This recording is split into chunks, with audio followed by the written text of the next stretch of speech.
algunas inconsistencias o problemas que tiene el proyecto y hacer algunas reflexiones acerca de eso. Queda claro que hay un consenso en la Argentina que no habíamos visto hasta ahora, que en la Argentina se pagan muchos impuestos, ¿no? Porque si arrancamos por bajar el de ganancias, quiere decir que todo el resto que son más regresivos también hay que bajarlos. La pregunta es cómo hacemos para bajar ganancias o cómo hacemos para bajar impuestos y que sea sustentable en el tiempo y que no genere el efecto adverso del que pretendemos generar más tarde o más temprano, ya sean en las provincias, como lo explicó el senador Torres, o en materia inflacionaria.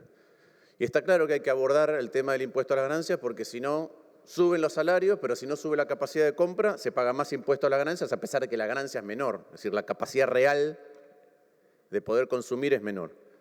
Pero quiero pensar cómo lo estamos haciendo y a ver si está bien o mal. Primero, si es electoralista o no electoralista. El mínimo exento se ajustó 3 días antes de las PASO. ¿Sí? Pasó de 506.000 a 701.000. 34 días después lo volvemos a aumentar. Y siempre con efecto para el mes de las elecciones. Ahora lo pasamos de 700.000 a 1.700.000. Si no es un tema oportunista, ¿por qué no se hizo con un análisis riguroso cuando se hizo el primer decreto? ¿Para qué esperar a un segundo decreto 34 días después? Si había una cuestión y un análisis de fondo de qué es lo que se quería hacer con ganancias. Pero además de eso, en el medio hubo un presupuesto, porque se mandó un presupuesto al Congreso de la Nación. Está en tratamiento en diputados. Y en el presupuesto no contempla ni un rediseño tributario del impuesto a las ganancias, ni contempla la caída en la recaudación, no contempla el impacto en el déficit, no contempla el impacto en la emisión y no contempla el impacto en la inflación. Más inconsistencias que esas 3 cosas acerca del proyecto, la verdad que es difícil encontrar. Entonces vamos al impacto. El impacto ya lo dijo la Oficina de Presupuesto del Congreso, si pierde 0,83 puntos del PBI. Eso es duplicar el déficit del año que viene que tiene el proyecto de presupuesto en el Congreso. Duplicar el déficit. Se pierde el 3,5 de los recursos presupuestarios que están en el presupuesto, ¿sí?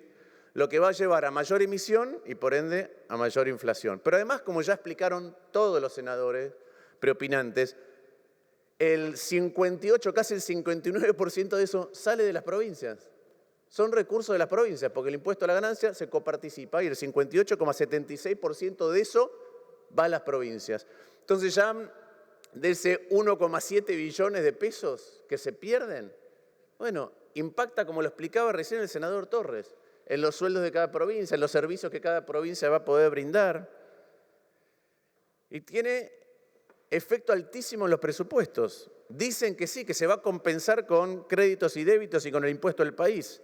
Pero eso no solo no está en el proyecto, sino que eso desfinanciaría al ANSES. Porque créditos y débitos van 100% al ANSES. Y el impuesto va 70% al ANSES.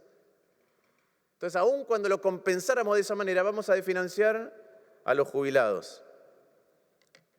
El diseño además es regresivo. No hay impuesto más progresivo que el impuesto a la ganancia. Peor es el IVA, peor es ingreso bruto, peor es cualquiera de los impuestos internos, los combustibles, el que quieran. Este es el más progresivo, es el que hace que el sistema sea un poquitito más justo. Entonces, antes lo pagaba el 17% de los trabajadores en relación de dependencia, formales, ¿sí? Ahora lo va a pagar el 3% de los trabajadores formales. Es el 1% del total de los trabajadores en la Argentina. Es decir, los informales, los desempleados, los autónomos, esos no van a recibir nada. Pero a los que están arriba de la pirámide salarial van a recibir un beneficio. Es además tremendamente regresiva porque se va a pagar con inflación. ¿Quiénes sufren más la inflación? Los de más abajo. La pregunta es este el momento para compensar? Una cifra. Los trabajadores registrados en el último año empataron con la inflación. ¿Saben qué le pasó a los no registrados? Cayó 15% el poder adquisitivo de los no registrados. En el último año, 15%. Entonces, por ejemplo, alguien que gana 1 millón de pesos hoy se va a ver beneficiado en 183.000 pesos mensuales. Probablemente se lo merezca. La pregunta es, ¿se lo merece más que otros? Bueno, a los 4,3 millones de jubilados que ganan menos de 175.000 pesos le estamos dando un bono de 37.000. Otra vez, unos ganan 1 millón, otros 175.000. A las categorías más bajas del monotributo le estamos haciendo una prórroga de pagos por 2.700 pesos. A los desempleados que van a cobrar a través del IFE 10.000 pesos. ¿Estamos siendo justos cuando hacemos esto con la sociedad? Está claro, todos quieren pagar menos impuestos. Con los impuestos sostenemos los bienes y servicios que el Estado brinda. ¿Estamos siendo justos en a quién bajamos y cómo bajamos y qué tan sostenible es? Creo que esto es lo que tenemos que pensar. Cuando uno mira si esto es así en otros países, la verdad que Argentina ahora va a tener el porcentaje más bajo de toda la muestra del mundo de las personas que pagan impuestos a las ganancias. El más bajo de todo el mundo, con excepción de 4 países: Arabia Saudita, Omán, Qatar y los Emiratos Árabes. Uno mira el gráfico, qué porcentaje de la población paga impuesto a las ganancias. El porcentaje más bajo de todos es Argentina con esta reforma.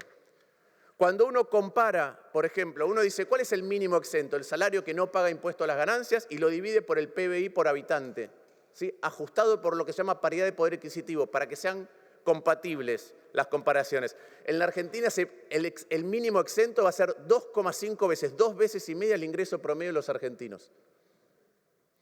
En la OECD es 0,18, claro, ganan más plata, entonces empiezan a pagar de más abajo. Pero comparemos, ahora va a ser, Argentina va a pagar el doble que la región. Es decir, el mínimo exento comparado con el PBI por habitante va a ser el doble que en el resto de los países de la región. Vamos a ser menos progresistas que Paraguay, que Colombia, que Perú y que Chile. Esa es la estructura tributaria que estamos creando.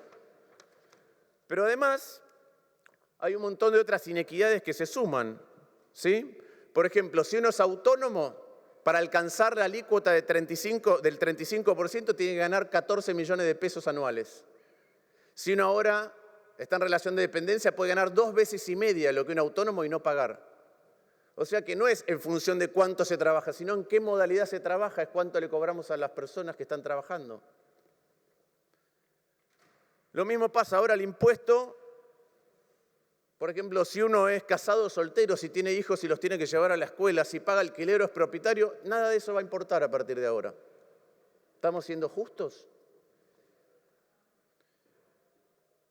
Estamos metiendo otra vez diferencias por región, ¿sí? Y hay regiones que van a cobrar ese mínimo exento, va a ser 22% más alto. Cuando uno mira las diferencias de precios que se estiman, tienen precios 13% más altos, pero otras regiones del país no hacemos diferencia por región. Y con esto entro en la cuestión federal. Sí, ya lo explicó, creo que acabadamente el senador Nacho Torres, con mucha claridad. Pero ¿a quiénes se va a perjudicar? Fijemos a quiénes le bajamos ingresos y a quiénes le sacamos plata. A las provincias que más se van a perjudicar son las provincias más pobres, a las que le estamos mandando más plata de la coparticipación. Es decir, aquellos que cuando los coparticipamos, el peso de la coparticipación es más alto. Es decir, de lo que gastan, necesitan muchas transferencias del Gobierno Nacional en materia de coparticipación. Esas son las provincias más perjudicadas. ¿Cuáles van a ser los distritos más beneficiados? Aquellos que tienen los salarios más altos. Entonces, cuanto menos recursos nacionales de coparticipación y salarios más altos, más beneficio local. Cuanto más pobre la provincia y salarios más bajos, menos beneficio local. ¿Eso es progresista? ¿Eso es equitativo? ¿Eso está bien en la Argentina?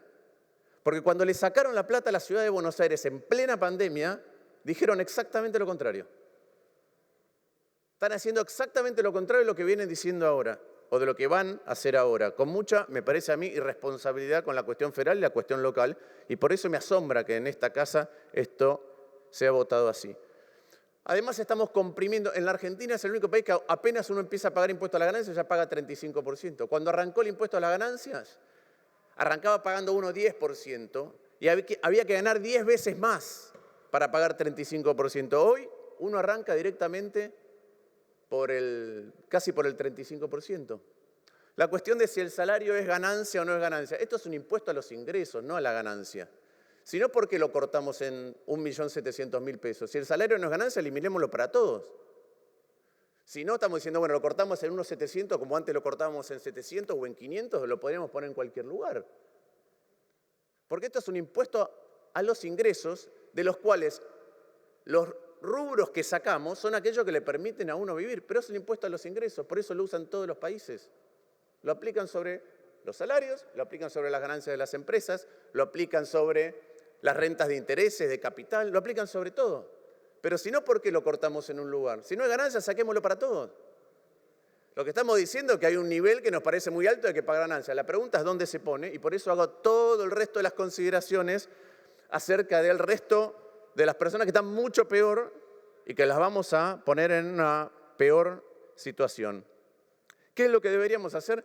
Claro que hay que indexar el mínimo no imponible y el resto de los valores, los topes, las tablas, hay que indexarlo automáticamente.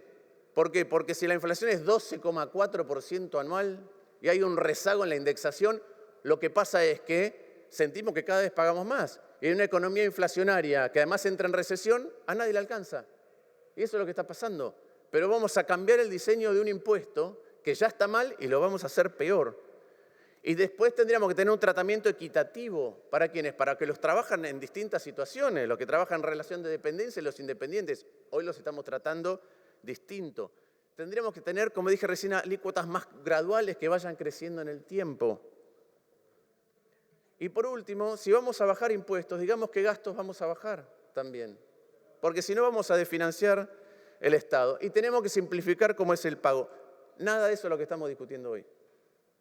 Si lo discutiéramos rigurosamente, si no fuera algo electoralista, tendríamos otro calibre de discusión, nos lo tomaríamos distinto, y entonces el ministro haría cosas que son buenas en el diseño de la estructura tributaria, a pesar de que por ahí no le rindieran políticamente, que es exactamente lo contrario de lo que está haciendo hoy. Muchas gracias.